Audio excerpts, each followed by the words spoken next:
Union and territory के बारे में, क्योंकि आपको मैंने बताया कि यहाँ पे हम डिस्कस करेंगे सारे आर्टिकल के बारे में। तो सबसे पहले हम प्रीएम्बल डिस्कस कर चुके हैं, तो इस वीडियो से हम आर्टिकल स्टार्ट करें। तो आर्टिकल हम डिस्कस करेंगे आज 1 to 4 आर्टिकल। तो 1 to 4 आर्टिकल किस पार्ट में दिया गया है, तो पार्ट 1 डिस्कस करेंगे। आपको पता है हम सारे पार्ट बता चुके हैं NCERT जोन पे कि कौन कौन सा पार्ट है, 25 पार्ट है टोटल। तो इस वीडियो में हम पार्ट 1 डिस्कस करने वाले। पार्ट 1 में 4 आर्टिकल है वो डिस्कस करने वाले। उसके बाद मैं इस वीडियो में सबसे पहले आपको डायरेक्टली जो हमारा संविधान का जो बुक है उससे कॉपी किया हूँ, उसके अलावे उसको सिंप्लीफाई करके हम कैसे डिस्कस कर सकते हैं ताकि हमें याद रहे, क्योंकि चारों आर्टिकल को हम अच्छे से समझेंगे। और उसके अलावे स्टेट रीऑर्गेनाइजेशन एक्ट है उसके बारे में भी हम डिस्कस करेंगे। क्लियर? तो चलिए शुरू करते हैं। पहला आर्टिकल बताता है, पहला आर्टिकल, 4 आर्टिकल है 1 2 3 4। पहला आर्टिकल बताता है क्या, name and territories of the union. Simple बताता है कि पहला आर्टिकल बताता है India that is Bharat shall be union of states. इसका सिंपल मतलब है कि इंडिया, जिसे हम भारत भी बोलते हैं, शैल भी क्या है, यूनियन ऑफ स्टेट्स है। मतलब बहुत सारे स्टेट्स का यूनियन है, मिला के, बहुत सारे स्टेट्स को मिला के बना है। क्लियर? और जो स्टेट और टेरिटरीज, स्टेट और उसके टेरिटरीज, बाकी टेरिटरीज जैसे यूनियन टेरिटरी, एक्वायर्ड टेरिटरी, ये सब टेरिटरी कहाँ पे दिया हुआ है, कहाँ पे लिखा हुआ है, अच्छे से पहले शेड्यूल में लिखा हुआ है। क्लियर? जैसे हम बात करते हैं यूनियन ऑफ स्टेट्स, इसका मतलब होता है कि सारे स्टेट की बात करते हैं, सारे स्टेट का यूनियन। क्लियर?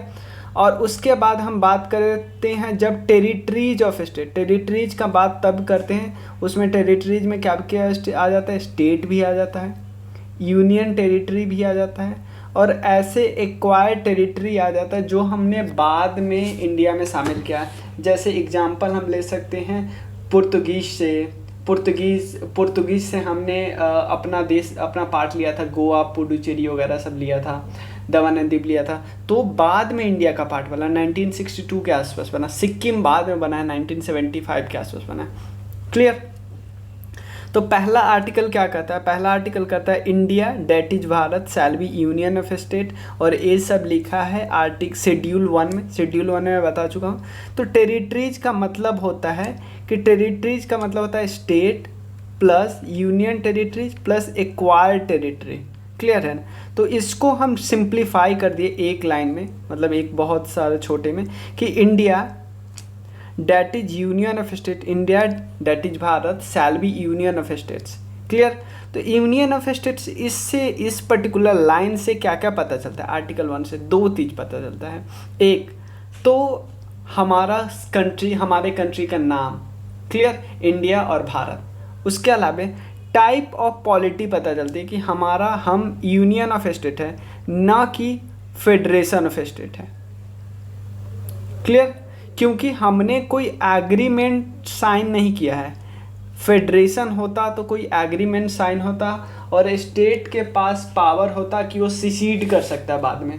क्लियर? तो यूनियन ऑफ स्टेट देने का, नाम देने का क्या कारण है, यूनियन ऑफ स्टेट बोलने का क्या कारण है, हम फेडरेशन ऑफ स्टेट क्यों नहीं बोलते हैं? यूनियन ऑफ स्टेट बोलने का एक कारण है कि हम जो इंडिया है वो किसी एग्रीमेंट पे नहीं बना है, कोई किसी एग्रीमेंट के कारण नहीं बना है, और स्टेट के पास पावर नहीं है कि वो सिसीड कर सके सेंटर से, मतलब किसी स्टेट का मन हो कि वो सेंटर से अलग हो जाए, ऐसा नहीं है। क्लियर? तो फेडरेशन ऑफ स्टेट नहीं है, यूनियन ऑफ स्टेट है। इसे 2 चीज़ पता चलता है कि name of the state, name of the country, और type of the polity. Clear? और जो हम बात करते हैं टेरिटरीज ऑफ इंडिया, उसमें क्या क्या आता है, स्टेट आता है, यूनियन टेरिटरी आता है, और एक्वायर्ड टेरिटरी जो बाद में हमारे अंदर आया, जैसे पुर्तगाल आया, पुर्तगाल वाला पार्ट आया, दादर नगर हवेली वगैरह है, सिक्किम, पुडुचेरी, ये सब बाद में आया। क्लियर? तो एक चीज़ हम डायरेक्टली बोल सकते हैं, territories of states greater than होगा हमेशा यूनियन ऑफ स्टेट से। ये तो हमें पक्का पता है, क्योंकि यूनियन ऑफ स्टेट का मतलब सिर्फ क्या होता है, इस सारे स्टेट का यूनियन। क्लियर?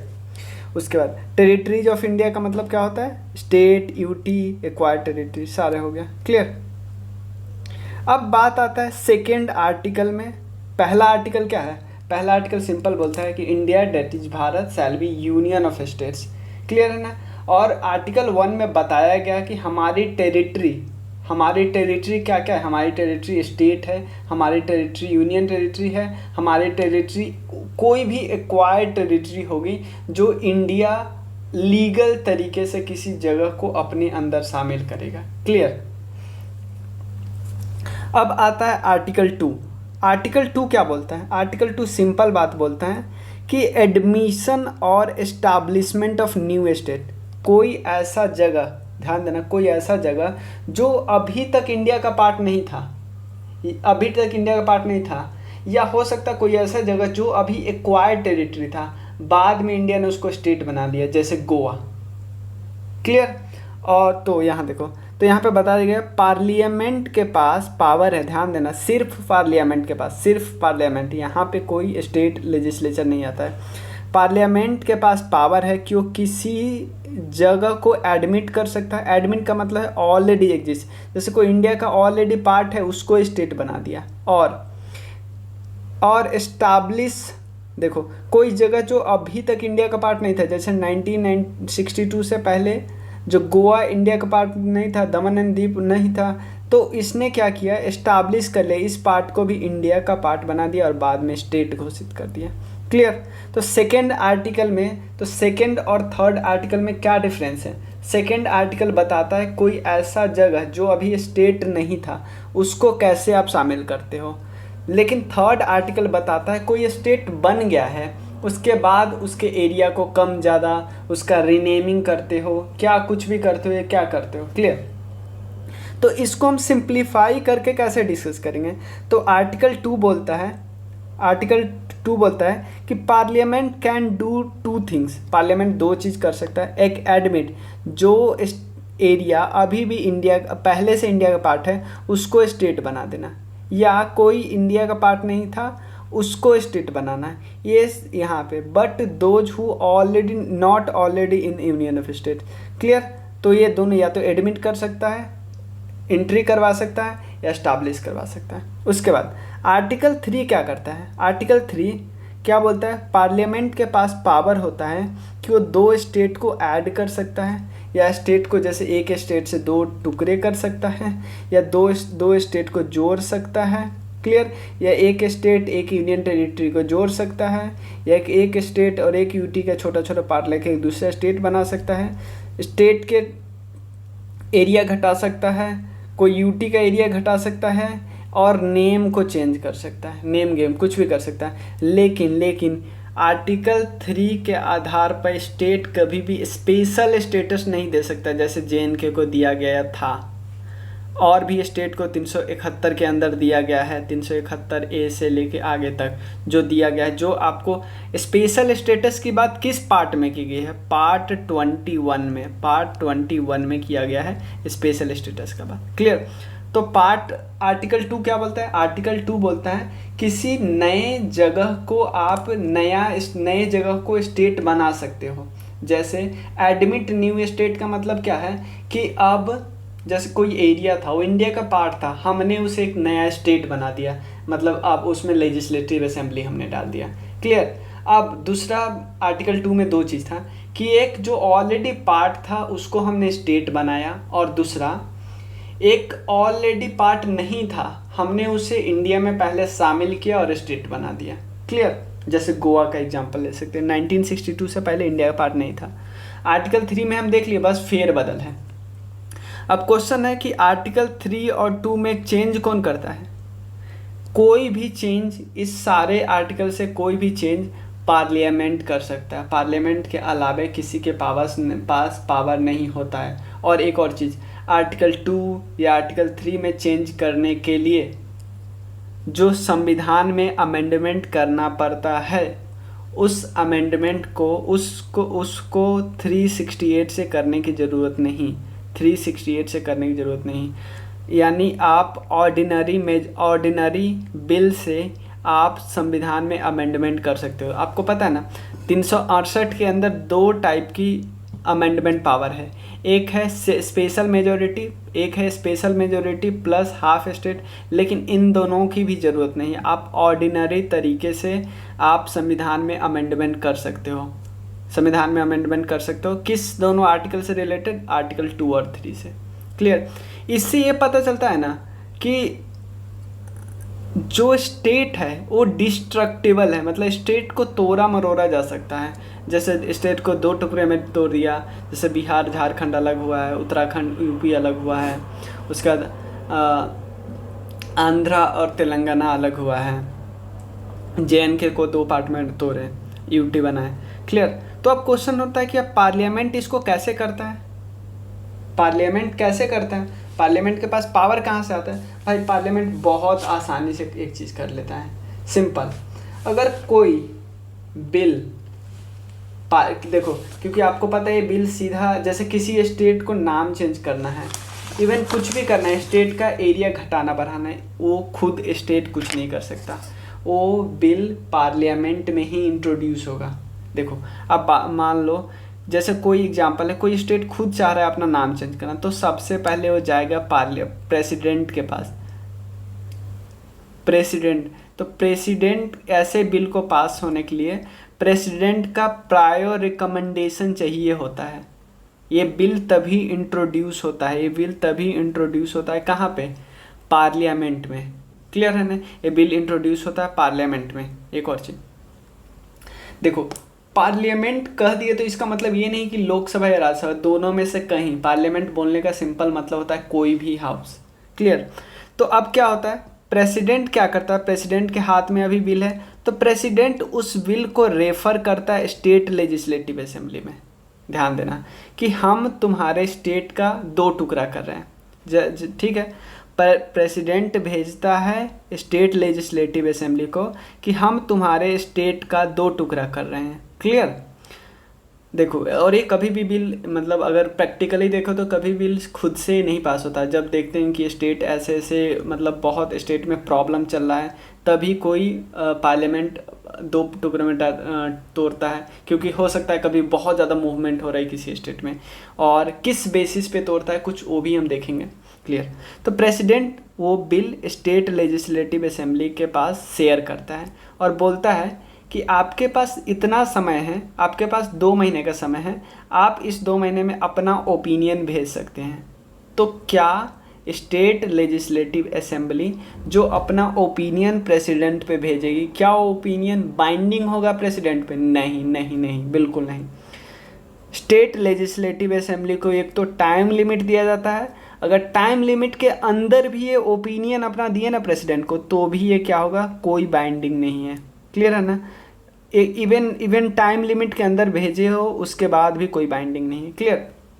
और एक और चीज़, ये तभी इंट्रोड्यूस हो सकता है जब प्रायर रिकमेंडेशन हो प्रेसिडेंट का, ये तो हमें पता है ना। और उसके बाद बिल पास हो जाता है सिंपल, दोनों हाउस में simple majority, simple majority. Clear? 50% of present and voting, simple. अब क्या है कि आर्टिकल 4 में बोलता है, आर्टिकल 4 में बोलता है कि कुछ भी चेंज करना हो, कुछ भी अमेंडमेंट करना हो आर्टिकल 2 और 3 के अंदर, तो इसके ऐसा नहीं है। जैसे आप मान लो एक एग्जांपल लेते हैं, JNK से आपने बनाया जम्मू एंड कश्मीर और लद्दाख, 2 UT बनाया, तो भाई आपका एक शेड्यूल है, उसमें भी तो आपने बदलाव किया ना। पहला शेड्यूल 4th शेड्यूल में भी बदलाव किया। क्लियर? 4th शेड्यूल में बदलाव किया, सिंपल 4th शेड्यूल में बदलाव किया होगा। क्लियर? अब एक और चीज़ बात करते हैं, सिंपल। तो पहले शेड्यूल, जैसे मान लो एक स्टेट, कोई स्टेट है, उसमें अभी राज्यसभा में सीट जाती है 10, अगर वो स्टेट को अपने 50-50% में डिवाइड किया है, 50-50% में, तो दोनों जगह से 5-5 सीट जाएगी। ऐसा नहीं दोनों जगह से 10-10 आने लगी। और अगर 60-40 से डिवाइड किया है, क्योंकि हम 60-40 किस सेंस में बोल रहे हैं? पॉपुलेशन के सेंस में बोल रहे हैं, तो यहाँ से 6 सीट जाएगी, यहाँ से 4 सीट जाएगी।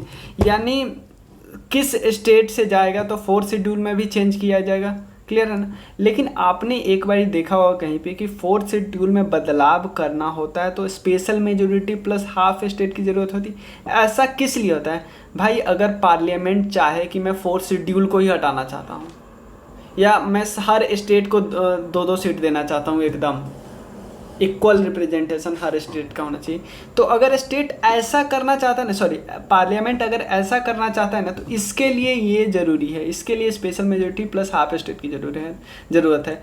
लेकिन अगर फोर्थ आर्टिकल में दिया गया है कि पार्लियामेंट जब भी 2 और 3 को चेंज करेगा, में अमेंडमेंट लाएगा, तो ऑटोमेटिकली 1 और 4th शेड्यूल चेंज होगा ही होगा, इसमें अमेंडमेंट आएगा ही आएगा।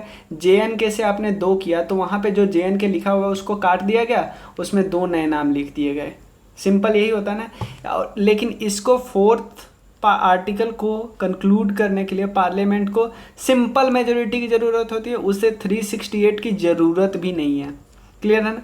उसे ऑर्डिनरी लेजिस्लेटिव प्रोसेस की ज़रूरत है, क्लियर, कोई दिक्कत नहीं है। यानी हम चारों आर्टिकल एक बारी और समझ लेते हैं। पहला आर्टिकल बताता है नाम और किस टाइप की पॉलिटी है कि India that is Bharat shall be union of state rather than federation of state. क्यों? क्योंकि हम कोई एग्रीमेंट से एक साथ नहीं आए हैं जैसे USA आया था, और स्टेट के पास ये पावर नहीं है कि वो सिसीड कर जाए सेंटर से, क्लियर। उसके बाद आर्टिकल 1 बताता है कि जो टेरिटरी ऑफ इंडिया है उसमें स्टेट है प्लस यूटी है प्लस और भी एक्वायर्ड टेरिटरी है, और ये सब तीनों एक कहाँ पे लिखा गया? शेड्यूल 1 में लिखा गया। शेड्यूल 1 में एक्चुअली लिखा क्या रहता है पता है? कि सारे स्टेट, यूटी, एक्वायर्ड टेरिटरी का नाम और एक्सटेंट कि कहाँ तक फैला हुआ है, कौन सा कहाँ तक फैला हुआ है, क्लियर। और जो आर्टिकल 1 के प्रोविज़न वगैरह होते हैं, जितने प्रोविज़न हैं वो थोड़ा हर स्टेट पे लागू होते हैं, लेकिन कुछ स्टेट जैसे जहाँ पे थोड़ा स्पेशल पावर दिया गया वहाँ पे थोड़ा अमेंडमेंट करके लागू होता है कोई भी आर्टिकल, क्लियर। तो सेकंड आर्टिकल क्या बोलता है? सेकंड आर्टिकल बोलता है कि स्टेट, देश में राज्य की संख्या 2 तरह से बढ़ाई जा सकती है। एक, पहला, जब कोई जगह इंडिया में ऑलरेडी है उसको आपने स्टेट बना दिया। दूसरा, कोई जगह इंडिया में ऑलरेडी नहीं था उसको स्टेट बना रहे हो, तो आर्टिकल 2 ये कहता है। थर्ड कहता है कि सिंपल कि स्टेट का रीएडजस्टमेंट किया है, स्टेट या यूटी का रीएडजस्टमेंट किया है, स्टेट का 2 टुकड़े में बांटे, या 2 स्टेट को एक साथ जोड़े हो, या स्टेट और यूटी को जोड़ दिए हो, या स्टेट का छोटा सा टुकड़ा यूटी का छोटा सा टुकड़ा मिला के एक और स्टेट बना दिए गए हो, या स्टेट को का थोड़ा एरिया हटाए हो, ऐसी बातें। तो ये सब आते हैं आर्टिकल 3 में। आर्टिकल 4 बताता, और एक और चीज़, आर्टिकल 3 में कभी भी स्पेशल स्टेटस की बात नहीं की जाती है कि भाई स्पेशल स्टेटस मिल गया। आर्टिकल 4 बताता है कि आर्टिकल 2 और 3 में जो भी चेंज करना है वो सिर्फ और सिर्फ पार्लियामेंट करेगा, कोई भी चीज़। और एक चीज़ मैं और बताता हूँ कि 1969 में सुप्रीम कोर्ट का एक जजमेंट आया था, सुप्रीम कोर्ट का, कि अगर सेटलमेंट करना है boundary dispute between countries, 2 country के बीच की बात कर रहा हूँ, तो इसके लिए ज़रूरी नहीं है हमारे संविधान में अमेंडमेंट करना, नहीं, आप एग्जीक्यूटिव मीन्स से भी सेटलमेंट कर सकते हो, जो कि हुआ है इंडिया और बांग्लादेश के बीच साथ हुआ था। तो बोला कि आपको बाउंड्री डिस्प्यूट को सेटल करना है इंडिया और किसी और देश के साथ, तो आप एग्जीक्यूटिव एक्शन का सहारा ले सकते हैं। तो आपको क्या लगता है कि इसका मतलब होगा कि हम अपना पार्ट किसी देश को दे सकते हैं? नहीं भाई, इसका ये मतलब कतई नहीं है। डिस्प्यूट, सेटलमेंट और सेशन दोनों अलग अलग चीज़ होता है, क्लियर। तो हम अपना पार्ट किसी को दे नहीं सकते, बट एग्जीक्यूटिव एक्शन से क्या होता है कि सिंपल आप डिस्प्यूट है उसको सॉल्व कर सकते हैं, क्लियर। अब बात करते हैं, हमने देख लिया ये सब। अब बात करते हैं कुछ कमीशन एस्टैब्लिश करी। जब हम आज़ाद हुए तो हमारा 1950 के आसपास जो हमारा स्टेट था वो 4 पार्ट में बटा था, A, B, C, D, 4 part में बटा था। लेकिन धीरे धीरे क्या होने लगा, बहुत विद्रोह होने लगा, धीरे धीरे बहुत विद्रोह होने लगा और जगह, क्योंकि आपको पता है ब्रिटिश एरा में दो टाइप के स्टेट होते थे, एक ब्रिटिश प्रोविंस होते थे, और ब्रिटिश प्रोविंस भी कुछ ऐसा था जहाँ पे असेंबली थी, जैसे स्टेट लेजिस्लेटिव असेंबली टाइप का। लेकिन कुछ स्टेट ब्रिटिश का ऐसा था जहाँ पे गवर्नर होते, जैसे UT type, union territory type, और कुछ था प्रिंसली स्टेट, आपको पता है। लेकिन जब हम आज़ाद हो गए, जब हमारा संविधान बन गया, तो संविधान के आधार पे स्टेट को 4 फोल्ड डिवीजन किया गया, ए बी सी डी। लेकिन 1903 के आसपास बहुत ज़्यादा विद्रोह होने लगा तेलुगु वगैरह, तमिलनाडु वगैरह एरिया में, क्लियर। तो कुछ कमीशन इस्टेब्लिश कर गए। कमीशन का क्या काम था? कमीशन का काम था कि भाई आप क्या करो, आप मुझे सजेशन दो कि क्या लैंग्वेज के आधार पे, ध्यान देना, क्या लैंग्वेज के आधार पे स्टेट को डिवाइड करना सही रहेगा या नहीं, क्लियर है ना? क्या लैंग्वेज के आधार पे स्टेट को डिवाइड करना सही रहेगा या नहीं। तो पहला कमीशन बैठाएगा जिसका नाम था धर कमीशन। धर कमीशन 1948 में इस्टेब्लिश किया गया। इसने सीधा सीधा मना कर दिया कि भाई लैंग्वेज के बेसिस पे किसी स्टेट का डिवीज़न नहीं हो सकता, क्लियर। बोला, इसने सीधा बोला कि सिर्फ और सिर्फ आप एडमिनिस्ट्रेशन का कॉन्वेनियंस देखो कि एडमिनिस्ट्रेशन अच्छे से हो रहा है, तभी स्टेट ठीक से इस्टेब्लिश है। मतलब स्टेट का बंटवारा सिर्फ एडमिनिस्ट्रेशन के हिसाब से करो, लैंग्वेज को मारो गोली, क्लियर। इस कमीशन का नाम था लिंग्विस्टिक प्रोविंस कमीशन, क्लियर। उसके बाद एक और कमीशन इस्टेब्लिश किया गया, जेवीपी, जिसमें थे जवाहरलाल नेहरू, वल्लभ भाई पटेल, और एक है पट्टा रधि सीतारामन्य करके नाम है, सीतारामन्य उनका सरनेम है। इन्होंने भी क्या कर दिया, रिजेक्ट कर दिया इस प्लान को। इन्होंने बोला नहीं, इन्होंने 1949 के आसपास इस्टेब्लिश किया गया, इन्होंने बोला नहीं। लेकिन उसके बाद फजल अली की कमीशन में इस्टेब्लिश किया गया पहला स्टेट रीऑर्गेनाइजेशन कमीशन। पहला स्टेट रीऑर्गेनाइजेशन कमीशन, इसमें फजल अली थे, कुंजरू थे और पानिकर थे। फजल अली, कुंजरू और पानिकर, इन्होंने बोल दिया कि हाँ आप लैंग्वेज के बेसिस पे स्टेट को डिवाइड कर सकते हैं, लेकिन एक चीज़, वन लैंग्वेज वन स्टेट बहुत ख़तरनाक होगा, इसको सोचना भी नहीं। वन लैंग्वेज वन स्टेट आप सोचना भी नहीं, क्लियर है ना। लेकिन इन्होंने सबको ध्यान बटाते हुए बोला कि 4 फैक्टर को ध्यान में रख के आप स्टेट का रीऑर्गेनाइजेशन करना है। ऐसा नहीं कि 2 लोग मूवमेंट करने लगे आप उसको स्टेट का दर्जा दे दो, नहीं, क्लियर। सबसे पहला वो फैक्टर है ऑफ रीऑर्गेनाइजेशन है, देश का सॉवरेनिटी, यूनिटी और इंटीग्रिटी प्रिजर्व, स्ट्रेंथन और मेंटेन होना चाहिए। ऐसा नहीं कि रीऑर्गेनाइजेशन करने से, स्टेट को बांटने से हमारा जो सॉवरेनिटी, यूनिटी, इंटीग्रिटी थोड़ा ब्रेक होने लगा। जो हम इतना एक साथ थे, जो हमारा कल्चर प्रिजर्व था, वो टूटने लगा। ऐसा नहीं होने देंगे, क्लियर। सेकंड, पैसा है भाई एडमिनिस्ट्रेशन के लिए। आप स्टेट की तो मांग करते हो, लेकिन क्या आपके पास पैसा है एडमिनिस्ट्रेशन के लिए? नहीं। थर्ड, लैंग्वेज एंड कल्चर पे फोकस करना चाहिए। ऐसा नहीं कि आपका लैंग्वेज के बेसिस पे आपने बांट तो दिया, लेकिन लैंग्वेज ही ब्रेक हो गया, कल्चर ब्रेक हो गया। उसके अलावा वेलफेयर ऑफ द पीपल, क्या लोगों का वेलफेयर होगा, या कुछ लोग अपने मूवमेंट करने वाले लोग अपने सत्ता को पाने के लिए सिर्फ मूवमेंट कर रहे हैं, क्लियर, समझ गए ना। उसके बाद इन्होंने फजल अली ने जो 4 फोल्ड क्लास था उसको हटा दिया, 4 फोल्ड क्लासिफिकेशन था उसको हटा दिया गया। और 7th कॉन्स्टिट्यूशनल अमेंडमेंट एक्ट में, जो कि हुआ 1956 में, उसमें 14 स्टेट और 6 यूटीज बनाया गया है। ये 19-5 मैंने याद करने के लिए किया है, 19 में से 5 गया तो 6, 19 में से 5 गया तो क्या होगा 14, और लास्ट वाला नंबर है 6, यानी 14 स्टेट और 6 यूटी बनाए गए। कब? 1956 में। किस अमेंडमेंट के तहत? 7th अमेंडमेंट के तहत, क्लियर, इतना क्लियर है। उसके बाद कौन कौन स्टेट बना, उसके बाद कुछ स्टेट बने हैं, उनको उसके बारे में मैं बता दे रहा हूँ, मैंने लिखा नहीं था उसे। सबसे पहले बॉम्बे रीऑर्गेनाइजेशन एक्ट आता है, बॉम्बे रीऑर्गेनाइजेशन एक्ट 1960, जिसमें बॉम्बे को डिवाइड किया जाता है दो पार्ट में, गुजरात और महाराष्ट्र है, लैंग्वेज के बेसिस पे गुजरात और महाराष्ट्र। उसके बाद 1962 में नागालैंड को सेपरेट स्टेट बनाया जाता है, नागालैंड को। 1966 में पंजाब को डिवाइड किया जाता है, पंजाब और हरियाणा में। 1970 में जो हिमाचल था, एक यूटी था, उसको एक स्टेट बना दिया जाता है, इस हिमाचल प्रदेश को। क्लियर। उसके बाद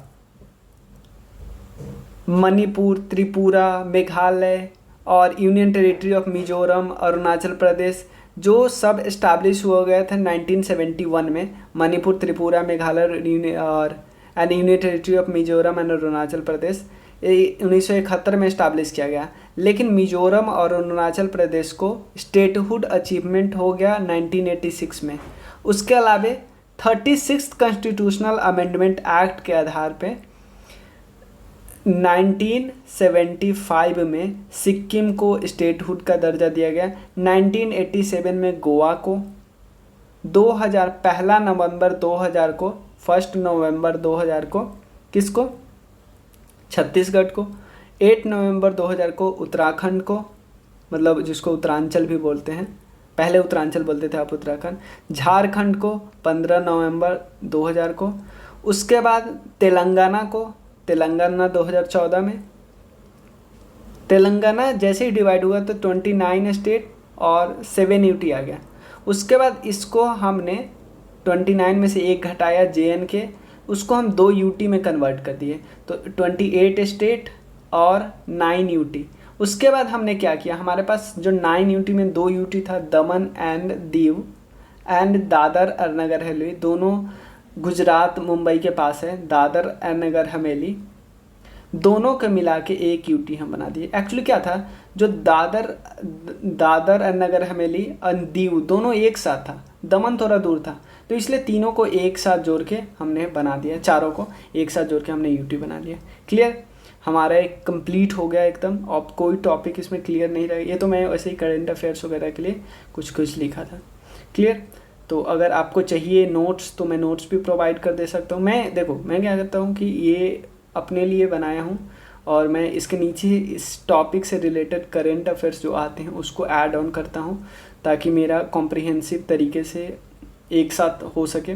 क्लियर, तो अगर इसमें कोई प्रॉब्लम है, जो नेक्स्ट वीडियो आएगा उसमें हम सिटीजनशिप डिस्कस करेंगे अच्छे से, बिल्कुल जिस तरह इसमें मैं एकदम तोड़ के, क्योंकि आपको इतना ये इतना ध्यान रखने की ज़रूरत नहीं है। आप 2 लाइन ये ध्यान रखो, 3 लाइन, और 2 लाइन 3 लाइन ये ध्यान रखो। क्लियर, अब देखो कि नोट्स ऐसे बनाया जाता है, मतलब मैं वैसे ही अभी आपके लिए वो लिखा हूँ, लेकिन मेरे नोट्स में सिर्फ ये होना चाहिए, होगा। क्लियर, अब देख लो कितना शॉर्ट में आपका पूरा आर्टिकल कंप्लीट हो जाएगा। ये वाला इतना, लेकिन ये धीरे धीरे आप में आएगा, या अगर आ गया है तो अब बहुत अच्छी बात है, लेकिन धीरे धीरे आएगा। क्लियर, तो चलिए थैंक यू। जैसे हमने देखा कि हमने तीनों कमीशन को इतना आसानी से लिख लिया, कमीशन जो आया है ये वाला। क्लियर, मतलब 3 जो बॉक्स बनाया ना, ये ही तीनों है सिंपल इम्पॉर्टेंट। क्लियर, तो हमारा ये टॉपिक कंप्लीट होता है। और चलिए थैंक यू सो मच। आप इस चैनल को सब्सक्राइब कीजिए। चलिए थैंक यू।